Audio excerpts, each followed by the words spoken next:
Well, there's always something to talk about when it comes to social media, and this week it was about YouTube cracking down on Australian TV channel Sky News. For more, we're joined by our expert, Dr. Karen Sutherland from the University of the Sunshine Coast. Good to see you. This one was fascinating to watch. How did you see it, this story? It hasn't happened for a while where YouTube has cracked down on a TV channel here in Australia.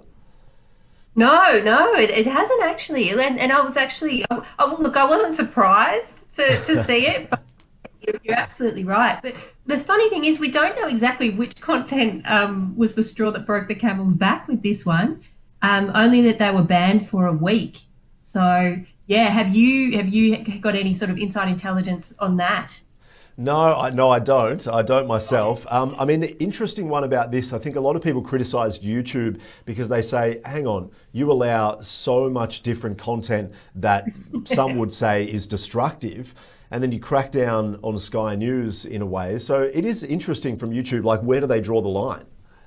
Yeah, and I think they have had a very clear policy around sort of information relating to COVID. So that's been out for a little while, their policy on that. So yeah, so what will be interesting, I think, is when Sky comes back, whether they adhere to that, or whether they just, whether it actually changes what they're putting out anyway, or they'll just continue. I mean, it's not like they're short on, media outlets to share their messages and their content. So it'll just be interesting to see what they do, if they'll even sort of change it a little bit to meet YouTube's guidelines or not. Yeah, no, exactly. Well, they will be watching closely, as in YouTube will, and this was all around the misinformation around COVID-19 and vaccines, so they can watch that quite closely. I'm sure they'll probably tinker with their messaging. What's Twitter up to at the moment? They're always on the move. What have they done this time? Yeah, well, this isn't just in the US at the moment, but they're actually adding some e-commerce functionality. So I find this kind of interesting because a lot of the platforms now are starting to look and add this sort of these sorts of features because I mean, a lot of the mainstream platforms in the Western world are a bit behind in that respect. In places like China, the social media platforms there, e-commerce has just been a way of life on social platforms. So now I think we're starting to catch up. So it's mainly only on sort of business profiles on Twitter in the US now, and it looks like almost like an online shop within the platform. So that will be interesting to see how that pans out and when we actually can use that in Australia.